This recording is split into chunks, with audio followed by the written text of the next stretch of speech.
Vinicius Jr was outstanding last season. And anybody who denies that, you're a freaking moron or you're dumb. Choose one. Either you're a freaking moron or you're dumb. This is still the Man City Invitational. Okay? This ain't the Winston. I'm just shout to your boy Winston. I'm sorry. Pep has dunked on Winston 4 times and he's gonna dunk on Winston again. You know those dolls that you put spins in? There's a Barca fan that had a doll of Ter Stegen.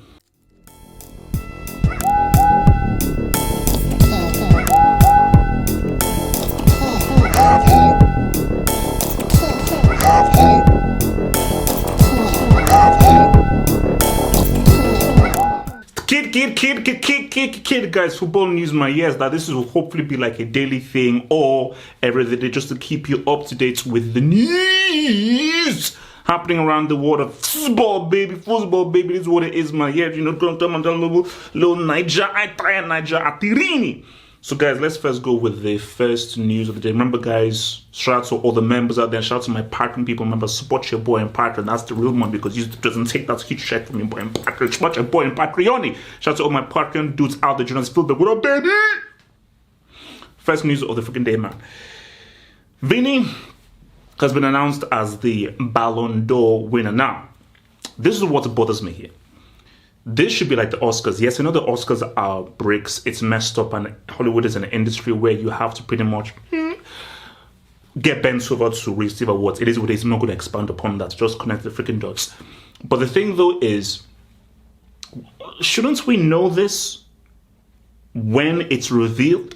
If you know this beforehand, then there's no intrigue. Then it's like, okay, we already know what's going to happen. Like, the whole point of an award show is like, oh my, who's going to win?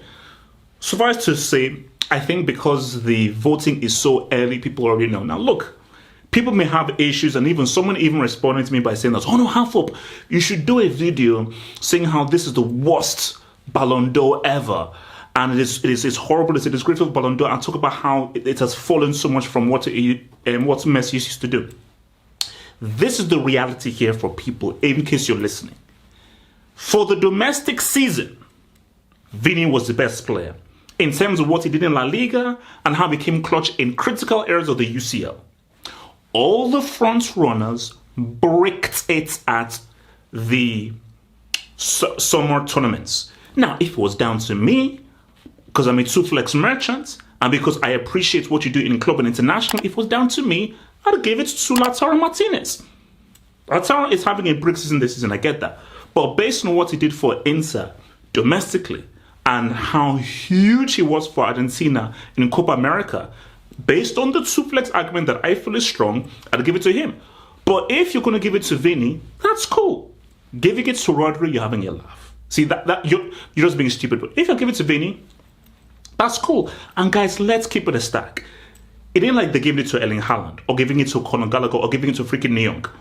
Vinicius Jr was outstanding last season. And anybody who denies that, you're a freaking moron or you're dumb. Choose one. Either you're a freaking moron or you're dumb. He was outstanding last season. And remember, it's for the period of last season. And what guys did last season. The only blemish was how he bricked it for Brazil and Copa America.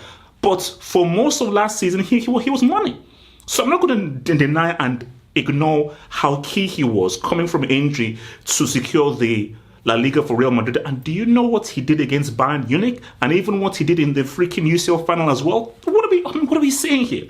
Remember what we say, ball in a semi, ball in a final. He balled in a semi, he balled in the final. So I do not understand any issues people have with this. If you're crying because, oh my gosh, the standards have fallen, it's not so great, I don't know what to tell you. Watch another freaking sport. Because let's keep it a start right now. Vini may not be a Rivaldo or a Dino or a Neymar, because those are some of the greatest players of all time. But Vini, on form, is still an extremely good football player.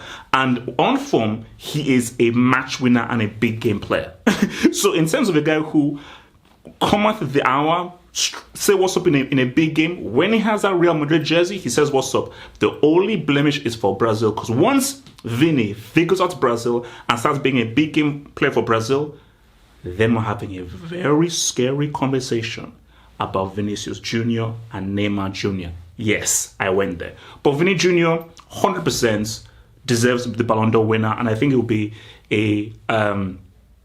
A great moment. I think it'll be a great moment because for a guy who was maligned, abused, said that you're playing against us by setting Karim Benzema to now potentially winning a Ballon d'Or, can you name me a greater comeback story than that? From what Vini was, where I put him in the Brick Academy, to now winning a Ballon d'Or, that's one of the great comeback stories. Only one better was Benzema, perhaps. Raphael Varane is retired. Now, here's the thing. Varane was a bomb for Man United. It is what it is. Like, based on what he was and what he promised, he was essentially a bomb now. And I'll be real with you. As Varane posted on his account, my last match was winning a trophy. The FA Cup final when they dunked on Man City and Pep. That's a great way to go. And if you're Varane, it's a damn good resume. World Cup winner, several UCL winner, 3 in a Liga title as well. That's a pretty damn good resume because thousands upon thousands of players have played the sport. Very few people can say, I have a World Cup winners medal and a Champions League winners medal. That is a very, very small club of people.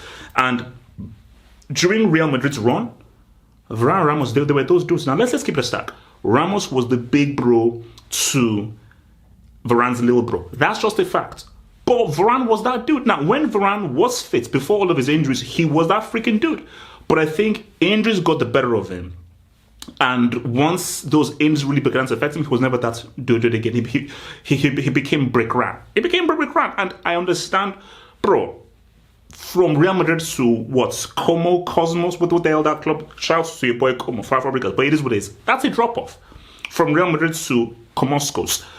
But for Varane, look, he's not an all-time defender. I wouldn't even put him as the best defender of his generation, no. But in terms of achievements, in terms of honors, he's right there. I never viewed him as he was never a great defender. Bro, he single-handedly lost games for Real Madrid. Single-handedly, he lost games for Real Madrid, single-handedly by his mistakes. But when he was on form, he did his job and he greatly contributed to a World Cup and UCL. And you can't ask more for that. So anybody who criticizes Varane can say, how for you bold prick? Insults me all you want, abuse me all you want. How for show me your World Cup winners medal, show me a Champions League winners medal. I actually do have them. It is what it is. Shout out to your boy. Mbappe, he's out for 3 weeks, baby. This is unfortunate because Mbappe's best game was probably the last game that he just played, where he actually looked good. He actually scored a non-penalty goal. I was like, oh, he's slowly now finding his range. So it's unfortunate that he can't actually go into these next few games saying what's up. And specifically now, you see, for football Twitter, it's a very hateful place. It's a very hateful place. So what are guys now saying? Oh, he's dodging the smoke because the next game is Atletico Madrid, the Madrid derby on Sunday. And I say, wait, Mbappe, why are you dodging that smoke? But look, an injury is an injury. And I'll be real with you. If you're Mbappe, you would not want to be injured because you are just finding your stride. You've just had your best game and what you want is to keep your momentum. So this is extremely frustrating for Mbappe because it's not been a great start to the season. There's been several questions asked of me. So it's like, is he that dude? Can he do his thing? But look, man, a World Cup winner is a World Cup winner. 19 World Cup winner. Still Lionel Messi's daddy. Dunks on Messi every time he faces him. The best first 2 World Cups of any player in freaking history. But what I find most interesting is this presents an opportunity. So with Mbappe out, does Carlo Ancelotti now play Endrick? Does he now start Endrick? Because what do you now do? Do you now play Rodrigo through the middle? Do you play Vini through the middle? Or do you say, here, hang on. This is a perfect way to bring in Endrick into this team, play him through the middle, Vini left, Rodrigo right, Jude number 10, let's now cook. So it's going to be interesting to see what Carlo Ancelotti does with regards to this thing. But look, man, Mbappe will be back, but keeping back, look, it is what it is. Probably not going to win that freaking Pichichi, but you're not here for the Pichichi. You're here for the treble. Because I'll be real with you, the only now if Mbappe wins a UCL, that's a huge for the resume. Remember, guys, if Mbappe wins 2 World Cups, we're having a very different convo. the GOAT combo becomes very complex. Do not let this guy win 2 World Cups, because if he shows me 2 World Cups and just 1 UCL, we're having a very different conversaciones. But he does need that UCL. He does need that UCL, because if he can get that UCL, that's going to be huge. But at the same time, if he doesn't get the UCL and he doesn't get La Liga, and a 37 or 36-year-old geriatric from Warsaw outscores him, that's going to be a very interesting stream. But we'll get there. Now, this is interesting. Mazraoui came out with a very intriguing statement. He said, Man United is big internationally. Man U is bigger than Bayern. On why he chose to go to Man United. Now, let me preface by saying this. If you do enough digging and you look a little bit more behind the scenes, you would find that, how can I say this? Let's just say views on Palestine were involved in why Mazraoui was sold by Bayern. You can do the math there. So is Mazraoui saying this to sort of slight Bayern and throw a little jab at Bayern in the way that he felt that he was treated based on his own views, and how they easily disposed of him based on Bayern not wanting to seem as if they were on the wrong side, even though that, Bayern, are you sure you're on the right side of history? You know, check out what's happening in Lebanon right now. Those UN guys, bunch of bricks, veto tax, you know what I'm talking about. So my thing here is, now here's the thing. He's right though. But when you say bigger, in what sense? Based on popularity, based on brand recognition, based on global recognizability, Manchester United is one of the biggest brands in the world. Keyword, brands. So of course United is bigger than Bayern in terms of popularity. In terms of a football club, respectability, Bayern is bigger.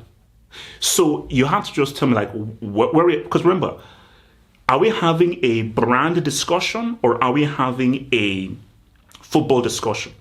You see, if we're having a brand discussion, Man United are bigger. If we're having a football discussion, Bayern are bigger. Bayern have 2 trebles. Like United have 1 treble, Bayern have 2 trebles. That's already puts them beforehand. And as of right now, where are United playing? They're playing in the Europa League. They just drew against a team called FC 22 or 23. I don't know. Was it 21 or 22? Was it 26? They can't beat a team called FC 22 2023. That's when, and that's in the Europa League at the crib. Bayern and the UCL just dropped a 9-piece on Dynamite Zagreb. And you would argue that they are one of the favorites in the Champions League. I cannot remember the last time United were even in the conversation of being one of the favorites to win the UCL. So we have to understand what combo we're having. So if Mazraoui is saying, oh, pure branding, business, popularity, oh, it's huge. No matter how trash United are, it is one of the most popular clubs in the world. But if we're talking about footballing relevance and what is expected of you when you come into that club, Bayern have United beat. You have to tell me what combo we're having. Injury for Rodri, man. Biggest injury for your boy Rodri. Now look, guys, I feel sorry for him because you can see how pissed off he was of having that injury, which people they say might be an ACL. From what we're hearing, this could be, his season could be done. Season could be done. And it's unfortunate. You know, nobody wishes on this for a quality player. And Rodri is a quality player. I do believe he's overrated and not as good as people think he is. But all because I think he's overrated doesn't mean that he's a fantastic player and definitely one of the best midfielders in the world. And is extremely crucial to Man City. Is this going to be a loss to Man City? 100%. You're losing one of your best players. You're losing one of your most important players. 100% is going to be a loss. Is this going to be a crippling loss? No. So this notion of like, oh my gosh, they've never lost with Rodri. No. With Rodri, without Rodri, City are still the favourites for this league. With Rodri, without Rodri, I still expect City to do 5 in a row. I expect them to do 5 in a row. Because I keep telling people that, shout out to KDB, shout out to Haaland, shout out to Rodri. The most important piece to Man City is that bald Catalonian known as Pep Guardiola. That is the most important piece. Nothing beyond there. So as long as that bald Catalonian is still there, I don't want to hear anything about, oh my God, it was Rodri. We can't do anything without Rodri. No. Don't give me that nonsense, okay? City are still cooking this thing. This is still the Man City Invitational. Okay, this ain't the Winston. I'm not sure, shout out to your boy Winston. I'm sorry. Pep has dunked on Winston 4 times, and he's going to dunk on Winston again. He's going to dunk on Winston again. So, all because they don't have Rodri does not mean that I'm not going to pull away my money that I have invested in the City doing 5 in a row. They're going to dunk on Winston 5 times in a row. I'm sorry. Winston is getting dunked on 5 times in a row with or without Rodri. That's just the fact of the matter. So, and Pep said that we will react. And he said that the way we react is as a team. We can't replace him like for like because there are very few players like a Rodri that does the job as well as Rodri does. But he says, no. As a team, as a collective, we can react. And I do believe that Rodri going down the way he went down in that very highly contested emotional game in Arsenal, this can just be the lightning rod, catalyst and motivational factor that Man City need to deal the final blow on this Premier League. So, yes, it's a loss. Man City are too good of a team, and the way Pep has built this team is to never rely on any one player. That's the beauty of Man City. Take away one, another. Take away one, another. But because it's a team collective, they're not reliant on one player. They operate as a whole unit. But it does make things interesting. It does make things interesting for the season. Szczesny to Barca. So Szczesny is on his way to Barcelona now. Claudio Bravo, I appreciate you putting your name up for grabs. And I told you, I'm an African. And in Africa, I don't know about your other cultures, but in Africa, we respect our elders. A very big thing in African culture is you respect your elders. Elders represent wisdom. They represent experience. And as a youngster, as a young Pekin, you close your mouth and you listen. You listen when an elder talks. Because an elder brings wisdom that you, young person, can never have. Wisdom comes with years. So yes, I'm here. I respect my elders. And I respect Claudio Bravo. He's an elderly statesman. But let's have a football talk. You're 41 years of age. So thanks for putting your hands up and say, hey, hola chicos, hola, hola, hola chico, hola chico, hola chico, cocos. Thank you. Mucho gracias, Claudio Bravo. Put your freaking hand down. You're 41. And the last time we saw of you, you were making mistakes galore.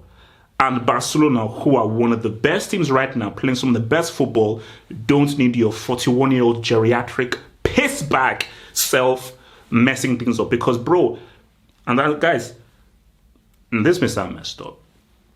You know those dolls that you put pins in?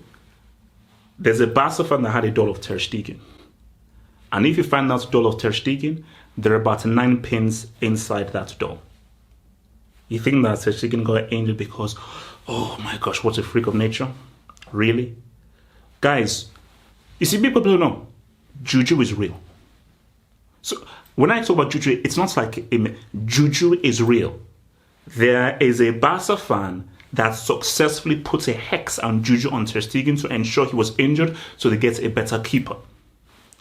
And people say, no, that's messed up. That's horrible. How could I do it? It's called GID. It's called GID. It's called GID. It's called, I know, Barca, we're trying to win a La Liga. We're trying to see what's up in the UCL. And we can't have this bomb jeopardizing us. So if this guy isn't going to be dropped because he's captain, go to your local freaking witch doctor and say, what's up? So yes, white magic, Juju was used on Ter Stegen to injure him. Now, the thing with Szczesny is, someone shared a clip of Szczesny's mistakes here. Here's my thing. He's free. He's free. Szczesny, I still feel, for free, the key word is free, that's still a good find. Is he one of the best keepers in the world? No. He's not top 5 in the world. Heck no, he ain't no David Raya, he ain't no Courtois, he's no Alisson, no. But in terms of an emergency, and you need an emergency keeper as soon as possibly, I think Szczesny works out. Szczesny works out. Szczesny works out. And for Szczesny, I think this is a great opportunity, because for Szczesny, he would have thought that, because you see, as a player, what he wants is, say, I played for some truly historic clubs. Juve is a hugely historic club. Arsenal is a massive, big club in terms of popularity. But Barcelona is Barcelona. Barcelona is Barcelona. There are clubs like Barcelona, Real Madrid, Bayern Munich. That's when you said that I played for those clubs, like, you know what? You had a career. Because very few people get the chance to play for those clubs, like a Barca, like a Real Madrid, like a Bayern Munich, like a Liverpool. So that's my thing. So look, man, I think it'll be all right. I think this could work out to be all right, you know, because Ter Stegen was too much of a mess. And I think that for, like, my thing though is, because I'm not sure how good is Szczesny with his feet and how good is he playing that from the back. That's another question to have. But I do feel that, remember, the key thing is that it's a free. When January rolls around, I still think that Barca should now look and assess options to see whether there are any other keepers that could potentially be available to be saying, what's up, man. But look, man, I think Flick, they can assess them, see how he does. But just for backup, as an option, you can do a lot worse than your boy Szczesny. A lot worse. So I don't want to just, you know, touch on some other places that I didn't really touch on in previous. I want to talk about Italy. So looking at Italy right now, I'm just looking at the Serie A and just how the Serie A is looking. Are we saying to ourselves that that's because my assumption was, well, you know, Inter are going to say what's up. Inter are easily going to say what's up, because I just thought they have such a good team, a fantastic manager, a fantastic coach. I was like, what's up? So why the hell are Torino top of the freaking table? That's what I want to know. How the heck did Torino get on top of the freaking table? Torino, with all due disrespect, Torino, you know, sniffing on damn Serie A. Now, it's earlier on in the season and Torino will not last. Similar to when Girona were like battling for top of the table, and guys said, oh my gosh, could Girona win the league? No, Girona ain't no sniffing no freaking La Liga title when Real and Barca still exist. That's not freaking happening. But I'm looking at this right now, and the reason why it's tricky is, now, Lautaro Martinez had an amazing season last season, I felt. Apart from the UCL. Superb in Serie A, absolutely outstanding in the Copa America, super clutch. He's not been good this season. I think it's like 1 in like his last 9 out of 10 games. He's not been great. Marcus Thuram, I don't know what has happened to this dude. This guy has not slid down. So 2 of your attacking players are not really on form and have not been playing very well. That is an issue. And I think that is an issue that's going to be problematic for Simone Inzaghi. Now, what is key, and this was a huge, bringing in Taremi. Bringing in Taremi is very huge, because once you have a situation where it's Thuram ain't saying what's up, a Martinez ain't saying what's up, then you have a Mehdi Taremi, who, fantastic freaking player, who has scored some freaking amazing goals. So now he's really going to lean on him to say what's up. But I still have to say that Juventus, Napoli, and Inter, I'm still not sold on AC Milan, but I'm looking at those 3 teams. Are we seeing a 3-horse race? And look, for me, I feel that ideally a 3-horse race makes for a fantastic season. It makes for a fantastic season. And the way that Inter are and how out of form Martinez and Thuram are operating, and I definitely have a lot of questions on Marcus Thuram, bro. Lilian Thuram, tell your Pekin that he needs to improve. This could be pretty open. This could be pretty open in a way that this is rolling, man. So, saying to myself that this could be a 3-horse race, and I've got an eye on Napoli, because Juve, Tegoma's a good coach, but coming in a new team, really leaning upon a Yildiz who's very young, Vlahovic, in and out. Inter already talked about those, their 2 strikers. If Lukaku and Conte really gain that main wavelength, they could say what's up. These guys could really say what's up, you know? Like, these guys could really say what's up if Lukaku and Conte are in them. And so yeah, I'm not going to change them. My pick is still Inter, and my pick is Inter because Simone Inzaghi is one of the best coaches in the world. So I trust Simone Inzaghi's impeccable coaching. But this could be a fascinating league to watch. And I want to also go to France. So guys, Monaco, PSG, Marseille, they're all on 13 points. All on 13 points. All three of these teams. So I had a hot take. So my hot take was PSG don't win. I'm loving it.